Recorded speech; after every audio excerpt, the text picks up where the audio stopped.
Hi, Simon here. This video is called 1 Week in the Life of a Gig. Strange title, I know, but it will become apparent over the next several minutes or so. Well, I hope it will anyway. Now this is purely for the mobile disco side of things, and it shows what I like to do, what I do for you in the week running up to the event, because you would just see me for those few hours banging the tunes out, etc, etc.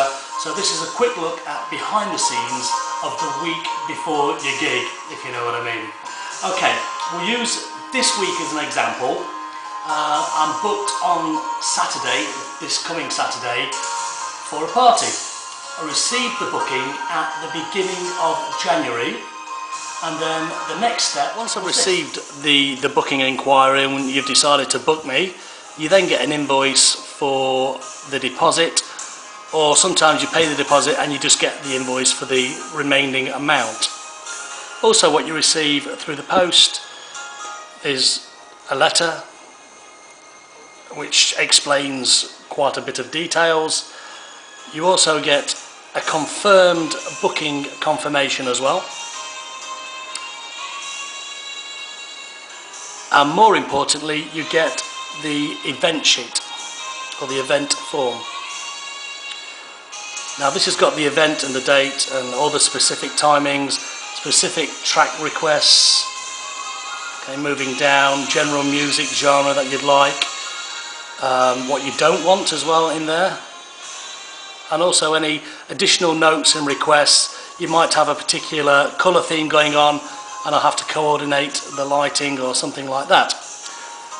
And then a week before, if you haven't sent me the event sheet back, I then ask for it back via email, because you also receive those forms electronically. Now this is one I have for this Saturday, and these are specific requests from her event sheet. Then what I like to do is, if I've never played a particular venue before, or never been there, never heard of it, then I like to go and check it out. So what I do is put the information into the sat-nav, we'll go and take a drive and see what the venue is all about. One, I then know how to get there, nothing's going to surprise me on the day or night, and two, I get a look at the size of the venue, so I know what sort of equipment to take. I've also got a contact number for the venue, so should there be no open curtains for me to have a peer through, then I can ring the number and hopefully someone will come and let me in so I can have a look round.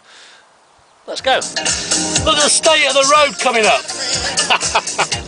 Mad. Okay, this is the venue for Saturday night. There's no one here at the moment. Can't see through those front doors.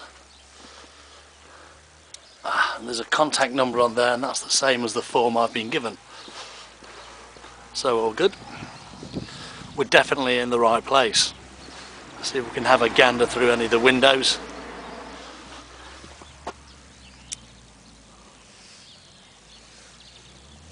It's like a fair size, as far as village halls go, of course. Yeah, you're probably getting a lot of reflection. I can actually see there's quite a bit of clearance there for the lighting rig as well.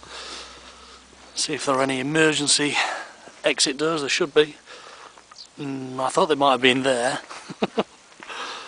This is obviously for loading my kit in and out. There we go.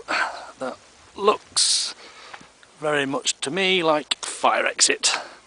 So I can basically bring the wagon up here, reverse it up here on Saturday, and then use those doors there to unload and load. Okay. So I found out where it is. I know where I can park, I know where I can unload and load my kit. I don't need to get anyone out because the curtains were open. You can see it's a fair sized hall. All I need to do now is get back to some sort of civilization. And as they say in American Werewolf in London, don't stray off the path. Okay, I've had a look at the venue, I know what the clearance is, so now I need to work out what lighting I'm going to take. I think I've got more than enough clearance to take the whole lighting rig. Sometimes when I wonder if you're taking not, I'll take a half rig, and I'll also take 2 LED power bars as well. And I'll maybe put a couple of effects on the top of the power bars there to pad it out. The next step is to do the first version of a rough set list. So I know for a fact that it's going to start at 7:30. There's going to be a buffet at 9, probably till about 9:30, and it's going to be 9:30 to 11:30. So first hour and a half, I'm going to go for sort of urban, charty, up-tempo, R&B sort of stuff.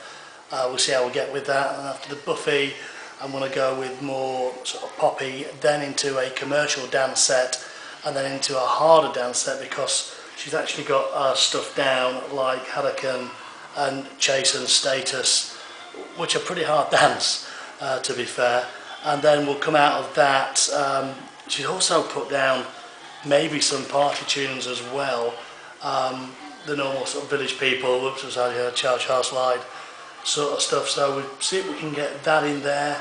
Oh, there we've got some sort of Killers, and there's some Kings of Leon as well. So there's the rockier side, I forgot all about that. So we'll try and get that again in the first section before the buffet. So what I do is, first of all, create a playlist on there, and then what I'll do is I'll transfer the playlist to there, and then what I'll do is rearrange the playlist so it makes some sort of sense. And then the next step is to put the playlist I've compiled on the PC into this piece of kit here, which is the Pioneer MEP 7000. Rightio, let's have a closer look at what I'm programming. I've created the name. There's 2 separate parts, pre-buffet and post-buffet, so there's a 1 and a 2 next to the name there. As you can see, it's empty, so I'll go to USB and then playlists, and all I need to do now is simply press the middle controller. Playlist on the right flash there. I don't know if you'd see that. Look at this icon here.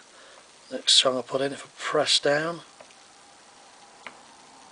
you'll see that flashes, and if I now go to playlist, you can see the first 2 tracks in the playlist there are the 2 I've just put in. So I'm going to continue with that, put the playlist, take the CDJs along to the gig as well, and I'm going to put another set list, another dance set list on the memory stick, so we'll use that as well. I've already got, yeah, there you go, I've got one in there, but I'm going to add to that with a specific set list that has been requested. And finally, on the music front, this is the last bit of kit I'm coming to. This is the Hercules Mark II MIDI controller, and it's set up in conjunction with the Virtual DJ Console Edition. What I'm also going to do is put a dance set list into Virtual DJ and save that set list. This simply gives me yet another option of how to get music across to the crowd. Okay, we're now at the morning of the gig's this evening. The last thing I did was program the music. I've come onto the PC, I've opened up my emails, and there's an email from the person whose party I'm doing tonight. Bearing in mind, a week ago they sent me the playlist back with specific songs that they requested. They've now put some more that they'd like. This is on the morning of the gig. Not a problem if I've got those songs, I will have to download. It's now 3 o'clock in the afternoon. I've packed the vehicle, all the kit is in there, ready to rock and roll. I'm off to the venue now to set up the kit. It's now around about 5:15. I've finished setting up all the equipment, I've sound checked, the lights are looking good as well. So now I'm just off back home again, have something to eat, have a shower, get changed before coming back out. Just finished the gig. Well, I haven't just finished the gig. I finished it about 45 minutes ago actually, which means I'm packed up, loaded up, ready to rock and roll in 40. That's good. That's quite good really for me. So now, yeah, I'm on my way home. The time's about 1:45 in the morning, Sunday morning, and we've reached the end of the road. I've just unpacked the gear and put it back in its rightful place behind me, and that's it. That was the week in the life of a gig. Now you're probably thinking, well, where was the gig? I didn't see any gig. I did film some of the gig, but to put it into this video would have made it too long. So what I'm going to do is do a separate video of the gig, and that will relate to this video, if that makes sense. Anyway, hope you enjoyed it. Thank you very much for watching. Practice and enjoy. Catch you later.